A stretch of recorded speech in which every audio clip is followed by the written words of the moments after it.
जय जगन्नाथ पिलाମାନେ ତୁମମାନଙ୍କୁ ମୋ ୟୁଟ୍ୟୁବ୍ ଚ୍ୟାନେଲ୍ ଲିପୁ କ୍ଲାସେସ୍କୁ ସ୍ୱାଗତ। ତ ଆଜିର ଭିଡ଼ିଓରେ ପିଲାମାନେ ଦେଖିବେ କି ଆଞ୍ଚଳିକ ରାଜନୈତିକ ଦଳ ହେଲା ପିଲାମାନେ ବା ରିଜନାଲ୍ ପଲିଟିକାଲ୍ ପାର୍ଟିଜ୍। ତ ଆମେ ଜାତୀୟ ରାଜନୈତିକ ଦଳ ବିଷୟରେ ପୂର୍ବରୁ ଆଲୋଚନା କରିଦେଇଛେ। ତ ଦେଖିବା ବର୍ତ୍ତମାନ ଆଞ୍ଚଳିକ ହେଲା। ଆଞ୍ଚଳିକ ମିନ୍ସ ପିଲାମାନେ କ'ଣ, ମୁଁ ଯେମିତି ବି ମାନେ ସେ ସମୟରେ ପଢ଼ିଲା ସମୟରେ ମଧ୍ୟ ମୁଁ କହିଦେଇଛି କିଛି। ତ ଏଠି ଆମେ ଟିକେ ସେ ବିଷୟରେ ହିଁ ଜାଣିବା। ତ ତାର ପ୍ରଥମ ଦେଖିବା ତାର ଭୂମିକା କ'ଣ ବା ଆଞ୍ଚଳିକ ରାଜନୈତିକ ଦଳମାନଙ୍କର ରୋଲ୍ କ'ଣ ସେଥିରେ ବା ଗୋଟେ ଅଞ୍ଚଳରେ। ଦେଖ ପିଲାମାନେ, ଭାରତର ଆଞ୍ଚଳିକ ରାଜନୈତିକ ଦଳମାନଙ୍କର ବହୁଳ ଉପସ୍ଥିତି ଓ ସେମାନଙ୍କର ପ୍ରଭାବଶାଳୀ ଭୂମିକା ଦେଶରେ ଏକ ନୂତନ ରାଜନୈତିକ ସମୀକରଣ ସେ ସୃଷ୍ଟି କରିଛି। ତ ତାଙ୍କର ଯେଉଁ ବହୁଳ ଉପସ୍ଥିତି ମାନେ ଗୋଟେ ରାଜ୍ୟରେ ପାଖାପାଖି ବହୁ ମାନେ କ'ଣ 5ରୁ 10ଟି ଲେଖାଏଁ ଆମର ଆଞ୍ଚଳିକ ଦଳ ରହିଛି। ରାଜନୀତିରେ ସେ ଗୋଟେ ଏକ ଦଳୀୟ ଆଧିପତ୍ୟରେ ସେ ଅବସ୍ଥାନଟା କରିଛି। ଯିଏ ଯେମିତି କଂଗ୍ରେସ ସେମିତି ଯେଉଁ କ'ଣ ଏକ ଦଳୀୟ ଅଧିପତ୍ୟ ସେ ଯେମିତି ରଖିଥିଲା, ମାନେ ସବୁ ରାଜ୍ୟରେ ସବୁ ମାନେ ଦେଶରେ ସେ ପ୍ରଧାନମନ୍ତ୍ରୀ, ସବୁ ରାଜ୍ୟରେ ମଧ୍ୟ ତାଙ୍କର ମୁଖ୍ୟମନ୍ତ୍ରୀ ଥିବ। ତ ସେମିତି ନାହିଁ। ଏବେ ବର୍ତ୍ତମାନ କ'ଣ ନା, ଯଦି ରାଜ୍ୟରେ ଜଣେ ମୁଖ୍ୟମନ୍ତ୍ରୀ ପ୍ରଧାନମନ୍ତ୍ରୀ ଯେମିତି ଆମର ରହିଛନ୍ତି କିଏ ମାନେ ଶ୍ରୀଯୁକ୍ତ ନରେନ୍ଦ୍ର ମୋଦି, କିନ୍ତୁ ଆମର ରାଜ୍ୟମାନରେ ଅନ୍ୟ ଦଳର ସବୁ ମୁଖ୍ୟମନ୍ତ୍ରୀ ରହିଛନ୍ତି। ତ ଜନପ୍ରିୟ କ୍ଷମତାର କେନ୍ଦ୍ରୀକରଣ ପରିବର୍ତ୍ତେ ତାହାର ବିକେନ୍ଦ୍ରୀକରଣ ହେବାରେ ଲାଗିଛି। ତ ସଂଘୀୟ ରାଜନୀତିର ଆବିର୍ଭାବ ହୋଇଛି କହିଲେ ଅତ୍ୟୁକ୍ତି ହେବନି। ଗୋଟେ ସଂଘୀୟ ରାଜନୀତିଟା ଗୋଟେ ତିଆରି ହେଇଛି ବୋଲି କହିଲେ ମଧ୍ୟ ଅତ୍ୟୁକ୍ତି ହେବନି। ତ ଏ ରାଜନୈତିକ ମୂଳ ଚାଲ ବୃଦ୍ଧି ପାଇଛି ଏବଂ ଆଞ୍ଚଳିକ ବିକାଶ କ୍ଷେତ୍ରରେ ପ୍ରତିଯୋଗିତା ଓ ସଚେତନତା ବୃଦ୍ଧି ପାଇଛି। ମାନେ ଗୋଟେ ଅଞ୍ଚଳକୁ ନେଇକରି ଗୋଟେ ସ୍ପେସିଫିକ୍ ଜାଗାକୁ ନେଇକରି ବର୍ତ୍ତମାନ କ'ଣ ପ୍ରତିଯୋଗିତା ଏବଂ ସଚେତନତାଟା ବୃଦ୍ଧି ପାଇଛି। କେନ୍ଦ୍ର ରାଜ୍ୟ ସମ୍ପର୍କର ପୁନଃବିନ୍ୟାସ ଘଟିଛି। ଆଞ୍ଚଳିକ ଦଳମାନଙ୍କୁ ଆଉ ବିଚ୍ଛିନ୍ନତାବାଦୀ ଶକ୍ତି ରୂପେ ଚିତ୍ରଣ କରାଯାଉ ନାହିଁ, କାରଣ ସେମାନେ ଏବେ ସାଜିଲେଣି ଶାସନର ମଙ୍ଗଳ ବା କ୍ଷମତାର କେନ୍ଦ୍ରବିନ୍ଦୁ। ଆଉ ସେମାନେ ଛୋଟ ମୋଟ ବୋଲି ଆଉ ଭାବିଲେ ହେବନି, ସେମାନେ ହେଉଛନ୍ତି ବର୍ତ୍ତମାନ ମୁଖ୍ୟ। ବାକି କହିଗଲେ ଆଞ୍ଚଳିକ ଦଳମାନଙ୍କ ଯୋଗୁଁ ହିଁ ପ୍ରାୟ କେତୋଟି ମେଣ୍ଟ ଦ୍ୱାରା ଆମର ବର୍ତ୍ତମାନ କ'ଣ ଭାରତର ଯେଉଁ କେନ୍ଦ୍ର ସରକାର ଚାଲିଛି, ତ ସେମାନେ ମଧ୍ୟ ନିଜର ଆଞ୍ଚଳିକ କ୍ଷମତା ବୃତ୍ତ ମଧ୍ୟରେ ସୀମିତ ନାହାନ୍ତି। ସେମାନେ ଦେଶର ଜାତୀୟ ରାଜନୀତିକୁ ମଧ୍ୟ କେବଳ ପ୍ରଭାବିତ କରୁନାହାନ୍ତି, ବରଂ ତାକୁ ନିୟନ୍ତ୍ରଣ ମଧ୍ୟ କରୁଛନ୍ତି, ଯେମିତି ମେଣ୍ଟ ଦ୍ୱାରା। ଜାତୀୟ ରାଜନୀତିର ନାଭିକେନ୍ଦ୍ର ଦିଲ୍ଲୀରେ ନୁହେଁ, ରାଜ୍ୟ ରାଜଧାନୀମାନଙ୍କରେ ଅବସ୍ଥିତ ବୋଲି ଅନୁଭବ ହେଉଛି। ବର୍ତ୍ତମାନ ଦିଲ୍ଲୀଟା ଆଉ କିଛି ଲାଗୁନି, ସବୁ ରାଜ୍ୟର ରାଜଧାନୀମାନଙ୍କୁ ହିଁ ମେନ୍। ବର୍ତ୍ତମାନ ଆଞ୍ଚଳିକ ଦଳମାନଙ୍କଠାରୁ ଉପସ୍ଥିତି ଗଣତାନ୍ତ୍ରିକ ପ୍ରକ୍ରିୟାକୁ ତ୍ୱରାନ୍ୱିତ କରୁଛି ଏବଂ ଜନସମ୍ପୃକ୍ତି ଓ ଜନ ଉତ୍ସାହର ସେ ଗୋଟେ ଅଭିବୃଦ୍ଧି ଘଟାଉଛି। ଆଞ୍ଚଳିକ ଦଳମାନଙ୍କର ଯେଉଁ ଉପସ୍ଥିତିଟା, ଯେଉଁ ବର୍ତ୍ତମାନ ଆଞ୍ଚଳିକ ଦଳମାନେ ଯେଉଁ ରେଟ୍ରେ ଉପସ୍ଥିତି କଲେଣି ଏବଂ ଯେଉଁ ରେଟ୍ରେ ସେମାନେ ବଢ଼ିଲେଣି, ତ ସେମାନେ କ'ଣ ନା ସେ ଗୋଟେ ଗଣତନ୍ତ୍ର ଆମ ଭାରତର ଯେଉଁ ପଲିଟିକାଲ୍ ଯେଉଁ ମାନେ ଡେମୋକ୍ରାଟିକାଲ୍ ଯେଉଁ ମାନେ ପ୍ରୋସେସ୍ଟା ରହିଛି, ତାକୁ ସେ କ'ଣ ତ୍ୱରାନ୍ୱିତ କରୁଛି ବର୍ତ୍ତମାନ। ତ 1996 ମସିହା ପରଠାରୁ ମେଣ୍ଟ ରାଜନୀତି ଓ ମିଳିତ ସରକାର ଯୁଗ ଆରମ୍ଭ ହୋଇଛି ଏବଂ ଏହି ଦଳମାନେ ସାଜିଛନ୍ତି ତା'ର ସୂତ୍ର ଦଳ। ତ 1996 ପରେ ଏମିତି ଗୋଟେ ଦଳ ନାହିଁ ଯିଏକି ଟୋଟାଲି ସିଟ୍ ପୁରା କଭର୍ କରିବ ଲୋକସଭାରେ। ସବୁ ମେଣ୍ଟ ଦ୍ୱାରା ହିଁ ସବୁ ସରକାର ଗଠନ କରୁଛନ୍ତି ବା ମିଳିତ ସରକାର ବର୍ତ୍ତମାନ ଯୁଗ ପଳେଇ ଆସିছে। ଏମାନେ ତାକୁ ସାଜିଛନ୍ତି ଯେମିତି ଗୋଟେ ଆଞ୍ଚଳିକ ଦଳ, ଯେମିତି ଆମର ବିଜେଡ଼ି। ତ ଯେତେବେଳେ ବିଜେଡ଼ି ଶାସନ ଥିଲା, ତ ତା ପାଖରେ କେତେଟା ସିଟ୍ ଥିଲା, ତ ସେ ସିଟ୍ କାହାକୁ ସେ ସପୋର୍ଟ କରିଥିବ ନା ପ୍ରଧାନମନ୍ତ୍ରୀ, କୌଣସି ଗୋଟେ ପ୍ରଧାନମନ୍ତ୍ରୀ ନିର୍ବାଚନରେ ବା କୌଣସି ଗୋଟେ ମେଣ୍ଟ ସରକାର ସେ କ'ଣ ତାଙ୍କର ସହଯୋଗ କରୁଥିଲା। ତ ସେମାନେ ଉତ୍ଥାନ ପ୍ରଭାବର ପ୍ରଖର କ୍ଷେତ୍ରରେ ଜାତୀୟ ଦଳମାନେ ବି ନିଷ୍ପୃହ ହୋଇଯାଉଛନ୍ତି। ତେବେ 2014 ସାଧାରଣ ନିର୍ବାଚନ ପରେ ଏକ ଜାତୀୟ ଧର୍ମୀ ରାଜନୀତି ପ୍ରଭାବ ପୁନର୍ବାର ସୃଷ୍ଟି ହେବାରେ ସଂକେତ ମିଳିଛି, ଯାହାର ସ୍ଥିରତା ଓ ଦୃଢ଼ ସ୍ଥିତି ଆଞ୍ଚଳିକ ଦଳମାନଙ୍କର ଭବିଷ୍ୟତ ପୁନଃନିର୍ଦ୍ଧାରଣ କରିପାରେ। ତ ଦେଖିବା ପିଲାମାନେ, ତ ଗୋଟିଏ ଆଞ୍ଚଳିକ ଦଳ ଗୋଟିଏ ଅଞ୍ଚଳ ବା ରାଜ୍ୟର ପ୍ରଭାବଶାଳୀ ଥାଏ ଓ ସାଧାରଣତଃ ସେହି ପରିସରରେ ହିଁ କାର୍ଯ୍ୟ କରିଥାଏ। ସେ ଗୋଟେ ବାହାରୁ ଯେମିତି ଆମର ବିଜେଡ଼ି ଥିଲା ପୂର୍ବରୁ, ତ ସେ କ'ଣ କେବଳ ସେ ଓଡ଼ିଶାରେ ହିଁ ଥିଲା ତା'ର ପାୱାରଟା, ଏବଂ ସେଠି ସେ ବହୁତ ପାୱାରଫୁଲ୍ ମଧ୍ୟ ଥିଲା। ଆଞ୍ଚଳିକ ସ୍ୱାର୍ଥରକ୍ଷା, ସ୍ଥାନୀୟ ମୂଲ୍ୟବୋଧ ପ୍ରତିଷ୍ଠା ଅଥବା ଅଭିଳାଷ ପୂରଣ ନିମନ୍ତେ ଆଞ୍ଚଳିକ ଦଳମାନେ ସୃଷ୍ଟି ହୋଇଥାଏ। କିଛି ଆଞ୍ଚଳିକ ସୁରକ୍ଷା, ମୁଁ ଓଡ଼ିଶାର ଆଗକୁ ନେବି, ଓଡ଼ିଶାରେ ଏଇଟା କରିବି ସେଇଟା କରିବି, ସେ ଦେଶରେ ରହୁଛନ୍ତି ସେ ସବୁ ଏମିତି ସବୁ କହିକି ନିଜ ଦେଶ ମାନେ କ'ଣ ରିଜନ୍ ରାଜ୍ୟକୁ ଆଗକୁ ନେବା ନେଇକରି ସେ ଗୋଟେ କ'ଣ ଗୋଟେ ଅଭିଳାଷ ପୂରଣ ପାଇଁ ସେମାନେ ଗୋଟେ ଦଳମାନେ ମାନେ ସୃଷ୍ଟି ତିଆରି ହୋଇଥାନ୍ତି। ସେମାନେ ମଧ୍ୟ କେନ୍ଦ୍ର ବୈମାର୍ତିକ ମନୋଭାବ, ଆଞ୍ଚଳିକ ବୈଷମ୍ୟ ପ୍ରତିବାଦର ଅଥବା ଜାତୀୟ ଦଳମାନର ବିଭାଜନ ଫଳରେ କିମ୍ବା ବଂଶଗତ, ସାଂସ୍କୃତିକ ଅଥବା ବ୍ୟକ୍ତିଗତ ଅହଙ୍କାର ପ୍ରତିଷ୍ଠା ପାଇଁ ସୃଷ୍ଟି ହୋଇଥାଇପାରନ୍ତି। ତ କିଏ କେଉଁଥିପାଇଁ ସୃଷ୍ଟି ହୁଅନ୍ତି, ବିଭାଜନ ଘଟିଯାଏ ଜାତୀୟ ଦଳରୁ, ନହେଲେ କିଏ ନିଜ ବଂଶକୁ, କିଏ ସଂସ୍କୃତିକୁ ନେଇକରି ସବୁ ଦଳ ଗଠନ କରନ୍ତି। ଅବଶ୍ୟ ସେମାନେ ଉଗ୍ରସ୍ୱରୂପ ଏବେ ଆଉ ଦେଖାଯାଉ ନାହିଁ। ଅକାଳୀ ଦଳ ଓ ନ୍ୟାସନାଲ୍ କନଫରେନ୍ସକୁ ବାଦ ଦେଲେ ପ୍ରାୟ ଅନ୍ୟ ସମସ୍ତ ଆଞ୍ଚଳିକ ଦଳ ସ୍ୱାଧୀନତା ପରେ ହିଁ ସୃଷ୍ଟି ହୋଇଛନ୍ତି।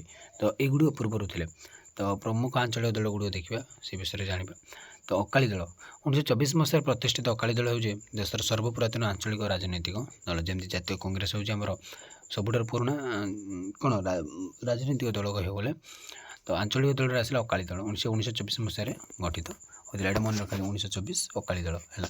ତ ଏହା ଶିଖମାନଙ୍କର ଏକମାତ୍ର ପ୍ରତିନିଧି ସଂଗଠନ ବୋଲି ସେ ଦାବି କରେ। ଏହା ଶିଖମାନଙ୍କ ପାଇଁ ସିଏ କାର୍ଯ୍ୟ କରେ ବା ଶିଖ ଧର୍ମର ଲୋକମାନଙ୍କ ପାଇଁ। ଏହାର ମୁଖ୍ୟ କାର୍ଯ୍ୟକ୍ଷେତ୍ର ହେଲା ପଞ୍ଜାବରେ ଏଇଟା ଅକାଳୀ ଦଳ ଦେଖିବାକୁ ମିଳେ। ଏହା ଏକ ସାମ୍ପ୍ରଦାୟିକ ଦଳ ଯାହା ଧର୍ମ ଓ ରାଜନୀତି ମଧ୍ୟରେ ପାର୍ଥକ୍ୟ ରଖେ ନାହିଁ ଏବଂ ଶିଖମାନଙ୍କର ସ୍ୱାର୍ଥ ରକ୍ଷା ନିମନ୍ତେ ସେ ଧର୍ମୀୟ ଭାବନାର ଶୋଷଣ କରି ସେ ରାଜନୈତିକ କ୍ଷେତ୍ରରେ ସେ କ'ଣ ସାହାଯ୍ୟ କରିଥାଏ। ଏବଂ ସ୍ୱାଧୀନତା ପରେ କଂଗ୍ରେସ ସରକାର ଠାରୁ ଅନେକ ଦାବି ହାସଲ କରି ଏହା ଏକ ସଫଳ ଦଳର ବାହୁଦୁରୀ ନେଇଛି। ଏହାର ଦାବି ଫଳରେ 1966 ମସିହାରେ ପଞ୍ଜାବ ସ୍ୱତନ୍ତ୍ର ରାଜ୍ୟ ହୋଇପାରିଲା। ଏ ଦାବି କରିପାରିବ ହେଲା, ଏ ଯେଉଁ ଅକାଳୀ ଦଳ ଦାବି କରିବା ଫଳରେ 1966 ମସିହାରେ ପଞ୍ଜାବ ଗୋଟିଏ ସ୍ୱତନ୍ତ୍ର ରାଜ୍ୟ ହୋଇପାରିଲା। ଅତୀତରେ ଏହା ଉଭୟ ରାଜ୍ୟ ଓ କେନ୍ଦ୍ର ଶାସନରେ ମଧ୍ୟ ଅଂଶଗ୍ରହଣ କରିଥିଲା। ରାଜ୍ୟ ଶାସନରେ ଏବଂ କେନ୍ଦ୍ର ଶାସନରେ ମଧ୍ୟ ସେ ଅଂଶଗ୍ରହଣ କରିଥିଲା। ତାର ଆସିଲା ନ୍ୟାସନାଲ୍ କନଫରେନ୍ସ। ଶେଖ୍ ଅବଦୁଲ୍ଲାଙ୍କ ଦ୍ୱାରା 1932 ମସିହାରେ ପ୍ରତିଷ୍ଠିତ ଜାମ୍ମୁ ଓ କାଶ୍ମୀରର ଏକ ଆଞ୍ଚଳିକ ରାଜନୈତିକ ଦଳ। ସେ ଗୋଟେ ଜାମ୍ମୁ କାଶ୍ମୀର, ସେ ଆସିଲା ପଞ୍ଜାବ। ତ ସେଇଟା 1932ରେ ହେଇଥିଲା, ସେଇଟା 1924ରେ ହେଇଥିଲା। ତ କାଶ୍ମୀରବାସୀଙ୍କ ଭାବପ୍ରବଣତା ସହିତ ଏଇ ଦଳ ଜଡ଼ିତ। ତ ଯେଉଁ କାଶ୍ମୀରବାସୀ ମାନେ କାଶ୍ମୀରମାନଙ୍କର ଏଇ ଗୋଟେ ଦିଲ୍ ଧଡ଼କନ ଇମୋସନ୍। ତ ସ୍ୱାଧୀନତାର ପ୍ରାକ୍ କାଳରେ ଗଠିତ ଏହି ଦଳ ବହୁବାର ରାଜ୍ୟରେ ସରକାର ଗଠନ କରିଛି ଏବଂ ଦଳ ତରଫରୁ ଶେଖ୍ ଅବଦୁଲ୍ଲା ତାଙ୍କ ପୁତ୍ର ଫାରୁକ୍ ଅବଦୁଲ୍ଲା ମଧ୍ୟ ମୁଖ୍ୟମନ୍ତ୍ରୀ ହୋଇପାରିଛନ୍ତି ଯେଉଁ ନ୍ୟାସନାଲ୍ କନଫରେନ୍ସରୁ। ତ ଏହି ଦଳ ଭାରତ ସହ ରାଜ୍ୟର ମିଶ୍ରଣକୁ ଚୂଡ଼ାନ୍ତ ବୋଲି ବିବେଚନା କରେ ଏବଂ ରାଜ୍ୟର ସ୍ୱତନ୍ତ୍ର ସ୍ଥିତି ଓ ଧାରା 30-70 ବଜାୟ ରହିବା ପାଇଁ ସେ ଦାବି କରିଥାଏ। ତାର ଆସିଲା DMK, ଦ୍ରାବିଡ଼ ମୁନେତ୍ର କାଝଗମ୍ ବା DMK ଦଳ 1949 ମସିହାରେ ତାମିଲନାଡ଼ୁରେ ସେ CN ଆନ୍ନାଦୁରାଇଙ୍କ ଦ୍ୱାରା ପ୍ରତିଷ୍ଠା ହୋଇଥିଲା। ଏହା ବ୍ରାହ୍ମଣ ବିରୋଧୀ, ହିନ୍ଦୀ ଭାଷୀ ବିରୋଧୀ ଏବଂ ଉତ୍ତର ଭାରତୀୟଙ୍କ ବିରୋଧୀ ରୂପେ ସେ ପ୍ରତିଷ୍ଠା, ମାନେ ଉତ୍ତର ଭାରତକୁ ସେ ବିରୋଧ କରେ, ହିନ୍ଦୀ ଭାଷା ବିରୋଧ କରେ, ବ୍ରାହ୍ମଣମାନଙ୍କୁ ଇଏ ବିରୋଧ କରେ। ଏହି ଦଳର ମୁଖ୍ୟ ଯିଏ CN ଆନ୍ନାଦୁରାଇ ଓ M କରୁଣାନିଧି ରାଜ୍ୟର ମୁଖ୍ୟମନ୍ତ୍ରୀ ହୋଇପାରିଥିଲେ। ଏହି ଦଳର କେନ୍ଦ୍ର ରାଜନୀତିରେ ଏହି ଦଳ ଗୁରୁତ୍ୱପୂର୍ଣ୍ଣ ଭୂମିକା ଆସିଛି। କେନ୍ଦ୍ର ରାଜନୀତି ମଧ୍ୟରେ ଏହାର ଅଂଶଗ୍ରହଣ ରହିଛି। ତାର ଆସିଲା AIADMK। ତ 1972 ମସିହାରେ DMK ଦଳଟା ବିଭାଜନ ଘଟିଲା ଏବଂ MG ରାମଚନ୍ଦ୍ରନ ଦଳ ଲଗାଇ AIADMK ବା ଅଲ୍ ଇଣ୍ଡିଆ ଆନ୍ନା ଦ୍ରାବିଡ଼ ମୁନେତ୍ର କାଝଗମ୍ ଗଠନ କଲେ। ସେ ଏବଂ ତାଙ୍କ ପରେ ତାଙ୍କ ଶିଷ୍ୟା ସୁଶ୍ରୀ ଜୟଲଳିତା ରାଜ୍ୟର ମୁଖ୍ୟମନ୍ତ୍ରୀ ହୋଇପାରିଥିଲେ। AIADMK ସେଇଟା କେଉଁଠି, ହଁ ସେଇଟା ଆମର ଏହି ଦଳ ମଧ୍ୟ କେନ୍ଦ୍ର ରାଜନୀତିରେ ନିଜର ପ୍ରଭାବ ଦେଖାଇ ପାରିଛି। ତ ଏଇଟା ଏଇ ଦୁଇଟା AIADMK ଓ ADIMK ସେଇଟା ତାମିଲନାଡ଼ୁର। ତାର ଆସିଲା ତେଲୁଗୁ ଦେଶମ ପାର୍ଟି। ଜନପ୍ରିୟ ତେଲୁଗୁ ଚିତ୍ର ତାରକା NT ରାମାରାଓଙ୍କ ଦ୍ୱାରା ଆନ୍ଧ୍ରପ୍ରଦେଶରେ ସେ 1982 ମସିହାରେ ତେଲୁଗୁ ଦେଶମ ପାର୍ଟି ବା TDP ଗଠିତ ହୋଇଥିଲା। ଏହା କଂଗ୍ରେସ ବିରୋଧୀ ଓ ଦୁର୍ନୀତି ବିରୋଧୀ ଥିଲା। ତ ଏହି ଦଳରୁ NT ରାମାରାଓ ଓ NTR ଯାହାକୁ ଆମେ କହୁ ହେଲା, ଏବଂ ତାଙ୍କ ଜ୍ୱାଇଁ N ଚନ୍ଦ୍ରବାବୁ ନାଇଡୁ ରାଜ୍ୟର ମୁଖ୍ୟମନ୍ତ୍ରୀ ହୋଇପାରିଥିଲେ ଆମର ତେଲୁଗୁ ଦେଶମ ପାର୍ଟିରେ। ତ ଏହି ଦଳ ଏକଦା କେନ୍ଦ୍ର ରାଜନୀତିକୁ ମଧ୍ୟ ନିୟନ୍ତ୍ରଣ କରୁଥିଲା, ବର୍ତ୍ତମାନ ମଧ୍ୟ ନିୟନ୍ତ୍ରଣ କରୁଛି ତେଲୁଗୁ ଦେଶମ ପାର୍ଟିଟା। ଆସାମ ଗଣ ପରିଷଦ 1985ରେ ଆସାମର ଛାତ୍ରନେତାମାନେ ଏହି ଦଳ ଗଠନ କରିଥିଲେ। ଅଣ ଆସାମୀମାନଙ୍କୁ ରାଜ୍ୟରୁ ବହିଷ୍କାର କରିବା, ରାଜ୍ୟର ଦ୍ରୁତ ଅର୍ଥନୈତିକ ବିକାଶ କରିବା, ଆଞ୍ଚଳିକ ସଂସ୍କୃତିକୁ ସୁରକ୍ଷା କରିବା ଏବଂ ଆଦି ଆହ୍ୱାନ ଦେଇ ରାଜ୍ୟ ଶାସନ କ୍ଷମତା ଦଖଲ କରିଥିଲେ। ଏହି ଦଳର ପ୍ରଫୁଲ୍ଲ କୁମାର ମହନ୍ତ ରାଜ୍ୟର ମୁଖ୍ୟମନ୍ତ୍ରୀ ହୋଇପାରିଥିଲେ। ତାର ଆସିଲା ବିଜୁ ଜନତା ଦଳ। ଓଡ଼ିଶାର ପ୍ରବାଦ ପୁରୁଷ ବିଜୁ ପଟ୍ଟନାୟକଙ୍କ ମୃତ୍ୟୁ ପରେ ରାଜ୍ୟ ଜନତା ଦଳର ସଦସ୍ୟମାନେ 1997 ମସିହାରେ ଡିସେମ୍ବର 26 ତାରିଖରେ ବିଜୁ ଜନତା ଦଳ ସେ ଗଠନ କଲେ। ଏହି ଦଳ 2000 ଓ 2004 ବିଜେପି ସହ ମିଶି ମେଣ୍ଟ ସରକାର ଏବଂ 2009, 2014 ଓ 2019ରେ ଏକୁଟିଆ ଏହିପରି କ୍ରମାଗତ 5 ଥର ରାଜ୍ୟ ଶାସନ କ୍ଷମତା ଦାଖଲ କରିଥିଲେ। ନିର୍ବାଚନ ଜିତି ସାରିବା ପରେ ଦଳର ନେତା ତଥା ବିଜୁ ପଟ୍ଟନାୟକଙ୍କ ପୁତ୍ର ନବୀନ ପଟ୍ଟନାୟକ 5 ଥର ଯାକ ରାଜ୍ୟର ମୁଖ୍ୟମନ୍ତ୍ରୀ ହୋଇଥିଲେ। ଆଉ କିଏ ମୁଖ୍ୟମନ୍ତ୍ରୀ ହୋଇନାହାନ୍ତି ବିଜେଡ଼ିର। ଆମ ଆଦମୀ ପାର୍ଟି ଯେଉଁଟା ବର୍ତ୍ତମାନ ସବୁଠାରୁ ଫେମସ୍ ହେଇଗଲାଣି। ବିଶିଷ୍ଟ ଗାନ୍ଧୀବାଦୀ ନେତା, ଭ୍ରଷ୍ଟାଚାର ବିରୋଧୀ ଆନ୍ଦୋଳନର ମୁଖ୍ୟ ପ୍ରଦାତା ତଥା ଜନଲୋକପାଳ ବିଧେୟକ ପାରିତ ହେବା ପାଇଁ ଦାବିରେ ବଳିଷ୍ଠ ଉଦ୍ୟୋକ୍ତା ଅନ୍ନା ହଜାରେଙ୍କ ପ୍ରମୁଖ ସହଯୋଗୀ, ମାକ୍ସେସ୍ ପୁରସ୍କାର ଅଭିନେତା ଅରବିନ୍ଦ କେଜରିୱାଲ ବ୍ୟବସ୍ଥାର ପରିବର୍ତ୍ତନ ନିମନ୍ତେ ରାଜନୀତିରେ ସେ ଗୋଟେ ପଙ୍କ ସଫା କରିବା ଉଦ୍ଦେଶ୍ୟରେ ସେଥିରେ ପ୍ରବେଶ କରିବା ସହିତ ଉଚିତ ମନେ କଲେ ଏବଂ ନିଜ ଗୁରୁଙ୍କ ପନ୍ଥାକୁ ସାମାନ୍ୟ କରିଯାଇ ନିଜ ସହଯୋଗୀ ଓ ସମର୍ଥକଙ୍କ ଦ୍ୱାରା ମିଶି ଗୋଟେ ନୂତନ ରାଜନୈତିକ ଦଳ ଗଠିଲେ। ସେ ଯେମିତି ରାଜନୀତିରେ ଯେଉଁ ପଙ୍କ ଗୁଡ଼ିକ ରହିଛି ତାକୁ ସଫା କରିବା ପାଇଁ ସେ ରାଜନୀତିରେ ପଶିଲେ। ବର୍ତ୍ତମାନ ତାଙ୍କ ପଙ୍କଟାକୁ ସେ ଅନ୍ୟ ଲୋକମାନେ ସଫା କରିଦେଇଛନ୍ତି। ତ 2012 ନଭେମ୍ବର 26 ତାରିଖରେ ଗଠିତ ତାଙ୍କ ଦଳ ଆମ ଆଦମୀ ପାର୍ଟି ମାତ୍ର 13 ମାସ ବ୍ୟବଧାନରେ ଅନୁଷ୍ଠିତ ଦିଲ୍ଲୀ ବିଧାନସଭା ନିର୍ବାଚନରେ ପ୍ରଥମ ଥର ପଦାର୍ପଣରୁ 70ରୁ 20ଟି ଆସନ ଦଖଲ କଲା ଏବଂ ଦ୍ୱିତୀୟ ବୃହତ୍ତମ ଦଳ ସତ୍ତ୍ୱେ କଂଗ୍ରେସର ବାହ୍ୟ ସମର୍ଥନରେ 2013 ମସିହା ଡିସେମ୍ବର 28 ତାରିଖରେ କେଜରିୱାଲଙ୍କ ନେତୃତ୍ୱରେ ସେଠାରେ ସରକାର ଗଠନ କଲା। ତାପରେ ତାକୁ କଂଗ୍ରେସ ସପୋର୍ଟ କରିକି ସେ ଦଳ ଗଠନ କଲେ। ମାନେ କ'ଣ 2013 ମସିହାରେ ସେ ସରକାର ଗଠନ କଲେ। ଏହାର ଯାଦୁକାରୀ ପ୍ରଭାବ ଖୁବ୍ କମ୍ ସମୟରେ ସାରା ଦେଶ ନୂତନ ରାଜନୀତି ଉତ୍ସାହ ଓ ଉଦ୍ଦୀପନରେ ଆନ୍ଦୋଳିତ କଲା ଏବଂ ସମଗ୍ର ବିଶ୍ୱର ସେ ଦୃଷ୍ଟି ଆକର୍ଷଣ କଲା। ତାପରେ ସେ ଗୋଟେ ବହୁତ ଫେମସ୍ ହେଇଯାଇଥିଲା, ବହୁତ ଫେମସ୍ ହେଇଗଲା ସେତେବେଳେ ଆମ ଆଦମୀ ପାର୍ଟି। ତେବେ 49 ଦିନର ଶାସନ ସହ ଏହି ସରକାର ପତନ ଘଟିଥିଲା ଏବଂ 2015 ହୋଇଥିବା ସାନି ନିର୍ବାଚନରେ ଦଳ ଦିଲ୍ଲୀ ବିଧାନସଭାର 70ଟି ଆସନରୁ ଅପ୍ରସାରିତ ଭାବେ 67ଟି ଆସନ ଜିତି ସମସ୍ତଙ୍କୁ ସେ ଚମକାଇ ଦେବା ସହ ସଂଖ୍ୟାଗରିଷ୍ଠ ସରକାର ଗଠନ କଲା। ଦେଖ ପିଲାମାନେ, ସେ ପ୍ରଥମେ ଯେତେବେଳେ ଲଢ଼ିଲା 70ରୁ ସେ 28ଟି ଆସନ ପାଇଲା। ସେକେଣ୍ଡ ଟାଇମ୍ ଯେତେବେଳେ ଲଢ଼ିଲା ସେ 70ରୁ 67ଟି ଆସନ ପାଇଲା। ଭାବ କେତେ ଜୋରସେ ସେ ବଢ଼ିଲା। ତ ମାତ୍ର କ୍ଷମତା ଦଖଲ ପରବର୍ତ୍ତୀ ଆଭ୍ୟନ୍ତରୀଣ ଦଳର ଭାବମୂର୍ତ୍ତି କ୍ଷୁଣ୍ଣ କଲା। ଏହା ସତ୍ତ୍ୱେ ଏହାର ସଂଖ୍ୟାତ ଧର୍ମୀ ନିର୍ବାଚନ ଚିହ୍ନ ଝାଡ଼ୁ ଦେଶର ରାଜନୈତିକ ଅଳିଆ ସଫା କରିବା ସମ୍ଭବ ବୋଲି ଏବେ ବି ଅନେକ ଆଶାବାଦୀ। କିନ୍ତୁ ବର୍ତ୍ତମାନ ସେ ସଫା ହେଇଯାଇଛନ୍ତି। ମାନେ କ'ଣ ତାଙ୍କ ଦଳ କ'ଣ ଦିଲ୍ଲୀରେ ନାହିଁ ହେଲା, ମାନେ ଦିଲ୍ଲୀରେ ଅଛି, ମାନେ ତାର ଆଉ ଏତେ ସକ୍ରିୟ ନାହିଁ, ଆଉ ହାରିଯାଇଛି ସେ ବର୍ତ୍ତମାନ ଅନ୍ୟାନ୍ୟ ଦଳ ଅନ୍ୟାନ୍ୟ ଆଞ୍ଚଳିକ ଦଳମାନେ ମଧ୍ୟ ରହିଛନ୍ତି ମହାରାଷ୍ଟ୍ର ବାଲ ଠାକରେଙ୍କ ନେତୃତ୍ୱରେ ଶିବସେନା, ବିହାର ଲାଲୁ ପ୍ରସାଦ ଯାଦବଙ୍କ ରାଷ୍ଟ୍ରୀୟ ଜନତା ଦଳ, ହରିୟାଣାର ଓମପ୍ରକାଶ ଚୌତାଲାଙ୍କ ନେତୃତ୍ୱରେ ଭାରତୀୟ ଲୋକଦଳ। ତ ଏଗୁଡ଼ିକ ମଧ୍ୟ ଆହୁରି ଆଞ୍ଚଳିକ ଦଳ ଗୁଡ଼ିକ ବହୁତ ଗୁଡ଼ିଏ ଆଞ୍ଚଳିକ ଦଳ ଅଛନ୍ତି ଯେଉଁଟାକି ମୁଖ୍ୟ ଗୁଡ଼ିକ କୁହାଯାଇଛି। ଯେଉଁଟା ଥିଲା ଭାରତରେ ବିରୋଧୀ ଦଳର ଭୂମିକା। ତ ଗୋଟେ ବିରୋଧୀ ଦଳ ଯେଉଁ ରହିଛି ତାର ଭୂମିକା କ'ଣ? ଏକ ସୁସ୍ଥ ଓ ଆଦର୍ଶ ଗଣତନ୍ତ୍ର ନିମନ୍ତେ ଗୋଟେ ଦୃଢ଼, କ୍ରିୟାଶୀଳ ଓ ରଚନାତ୍ମକ ବିରୋଧୀ ଦଳ ଏକାନ୍ତ ଅପରିହାର୍ଯ୍ୟ। କିନ୍ତୁ ପରିତାପର ବିଷୟ ଯେ ବିଶ୍ୱର ସର୍ବବୃହତ ଗଣତନ୍ତ୍ର ଭାରତରେ ଏଭଳି ବିରୋଧୀ ଦଳ କୁଚିତ, ମାନେ ଏତେ ଆଉ ବିରୋଧୀ ଦଳ ନାହାନ୍ତି, ସବୁ ମେଣ୍ଟ ହେଇଯାଉଛନ୍ତି। ମେଣ୍ଟ କି ସବୁ କ୍ଷମତା ଭୋଗକୁ ଲୋଭ କରୁଛନ୍ତି, ମାନେ କ୍ଷମତା ପାଇବା ପାଇଁ ଲୋଭ କରୁଛନ୍ତି। ଭାରତର ବହୁଦଳୀୟ ବ୍ୟବସ୍ଥା ଏଥିପାଇଁ ଅନେକାଂଶରେ ଦାୟୀ। ଯେଉଁ ବହୁଦଳୀୟ ବ୍ୟବସ୍ଥା ରହିଛି ସେଥିପାଇଁ ଏଇଟା ଦାୟୀ, କାରଣ ଏଠାରେ ଜାତୀୟ ସ୍ୱାର୍ଥ ଅପେକ୍ଷା ବ୍ୟକ୍ତିଗତ ଗୋଷ୍ଠୀଗତ ସଂକୀର୍ଣ୍ଣ ସ୍ୱାର୍ଥ ହାସଲ ନିମନ୍ତେ ଦଳମାନଙ୍କର ସବୁ ଭଙ୍ଗାଗଢ଼ା ଚାଲିଥାଏ ହେଲା। ନିଜର ମୁଁ ଯଦି ସେ ଦଳ ମିଶିଗଲି ତ ମୋତେ କିଛି ମନ୍ତ୍ରୀ ପଦ ମିଳିଯିବ, ମୋତେ କିଛି ବଡ଼ ପଦବୀ ମିଳିଯିବ, ମୁଁ କିଛି ଅଧିକ ଟଙ୍କା ସେଠୁ ଲୁଟି ପାରିବି, ଏମିତି ସବୁ ଭାବନ୍ତି। 1952, 1967 ପର୍ଯ୍ୟନ୍ତ ଏବଂ 1971, 1980, 1984ରେ କଂଗ୍ରେସ ବିପୁଳ ସଂଖ୍ୟକ ସଦସ୍ୟ ସରକାର ଗଠନ କରିବାରୁ ବିରୋଧୀ ଦଳ ପ୍ରାୟତଃ ନିଶ୍ଚିହ୍ନ ବା ନଗଣ୍ୟ ପଡ଼ିଲେ, ମାନେ ଆଉ କି ବିରୋଧୀ ଦଳ କିଏ ନାହାନ୍ତି। ସେଇଟା ଗୋଟେ କ'ଣ ଏକଛତ୍ରବାଦୀ ଶାସନ ଭଳିଆ ଲାଗିଲା। ତ 2014, 2019ରେ ବିଜେପି ଓ ଏନ୍ଡିଏର ବିପୁଳ ବିଜୟ ଯୋଗୁଁ କଂଗ୍ରେସ ସମେତ କୌଣସି ଦଳ ବିରୋଧୀ ଦଳ ମାନ୍ୟତା ପାଇପାରିଲେ ନାହିଁ। ବିଜେପି ଏନ୍ଡିଏ ଯେତେବେଳେ ମିଶିଗଲେ ଆଉ କୌଣସି ଦଳ କ'ଣ ବିରୋଧୀ ଦଳ ହେଲେ ନାହିଁ। କେତେକ ଦଳ ବିରୋଧୀ ଦଳ ବିରୋଧୀ ଗୋଷ୍ଠୀ ତ୍ୟାଗ କରି ସରକାରରେ ସାମିଲ ହେଉଥିବା ଦଳ କିମ୍ବା ଦଳ ବଦଳ ମାଧ୍ୟମରେ ସରକାରୀ ଦଳରେ ସଂଯୁକ୍ତ ହେଉଥିଲେ। ମାନେ କ'ଣ କଂଗ୍ରେସରେ ଯାଇଥିଲେ ସେ ବିଜେପିକୁ ମିଶି ଯାଉଥିଲେ ବା ଏନ୍ଡିଏରେ ମିଶି ଯାଉଥିଲେ। ତ ସେମିତି ସବୁ କ'ଣ ମିଶି ଯାଉଥିଲେ, କାରଣ କିଛି ପଦବୀ ମିଳିଯିବ। କ୍ଷମତାପୂର୍ତ୍ତ କିମ୍ବା ସରକାରୀ ସୁବିଧା ବାହାରେ ଧୈର୍ଯ୍ୟର ସହ ତିଷ୍ଠି ରହିବା ଅନେକ ବିରୋଧୀ ଦଳ ନିମନ୍ତେ ଅସହ୍ୟ ବୋଧ ହୁଏ। ମନେକର ଯଦି ଜଣେ କଂଗ୍ରେସରେ ଥିବ, ତ ସେ ଯଦି ତାର କ୍ୟାରିୟରଟା ସେଠୁ ଷ୍ଟାର୍ଟ କରିବ, ସେ ତ କେଉଁ ପଦପଦବୀ ରହିପାରିବନି ବା ସେ କିଛି ଲଢ଼ିପାରୁନି ବା ତାର ନିଜର ସେ କିଛି କରିପାରିବନି।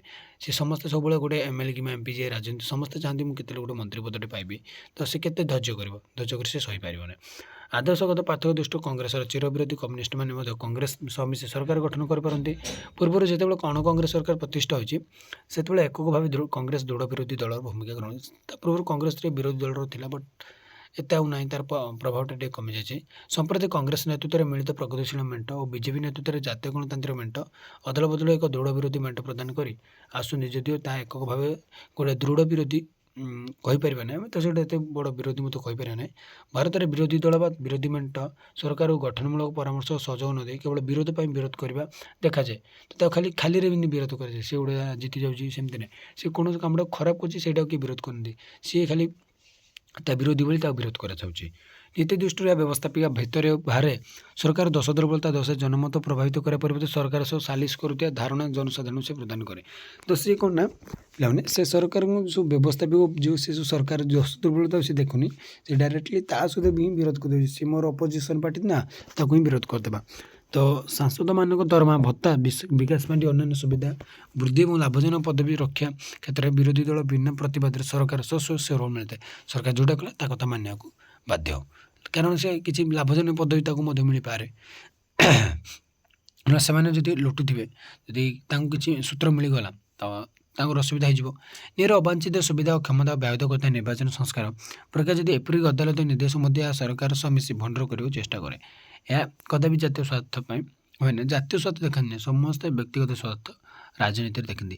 ଚତୁରେ କଳାକଳି ହୋଇଥିବାରୁ ବିରୋଧୀ ଦଳ ସରକାର ନୀତିଗତ ବିରୋଧୀ ବୋଲି ହୃଦୟପତ ହୁଏ। ସେ ତାର ନୀତିକୁ ବିରୋଧ କରେ ନାହିଁ, ଖାଲି ତାକୁ ହିଁ ବିରୋଧ କରେ ବୋଲି ମନେ ହୁଏ।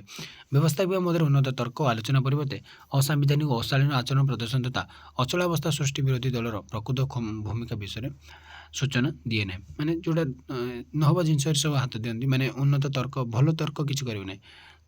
ଅସାମ୍ବିଧାନିକ ଜାତୀୟ ସ୍ୱାର୍ଥ ଅପେକ୍ଷା ଦଳୀୟ ଆଞ୍ଚଳିକ ଗୋଷ୍ଠୀଗତ ମତ ଓ ଧର୍ମ ସମ୍ପ୍ରଦାୟର ସ୍ୱାର୍ଥ ପ୍ରାଧାନ୍ୟ ଲାଭ କରୁଛି। ନୀତି ଓ ଆଦର୍ଶଗତ ବିରୋଧ ଭାବ କ୍ୱଚିତ ଦେଖିବାକୁ ମିଳୁଛି। ତ ଏମିତି ସବୁ ଆମର ରହିଛି ପିଲାମାନେ। ତ ଆମକୁ ସେତେ ବଡ଼ ଗୋଟେ ବିରୋଧୀ ଦଳ ବର୍ତ୍ତମାନ ଯାଏ ମିଳିନାହିଁ। ତ ସେ ବିଷୟରେ ଦେଖିଲେ ପିଲାମାନେ, ତ ତାପରେ ଦେଖିବେ ପିଲାମାନେ ଦଳୀୟ ପଦ୍ଧତିର ଧାରା ବା trends of the party system. ତ ଆଜି ପାଇଁ ପିଲାମାନେ ମୁଁ କ୍ଲାସ୍ ଏଇଠି ରଖୁଛି। ରହୁଛି। ଜୟ ଜଗନ୍ନାଥ।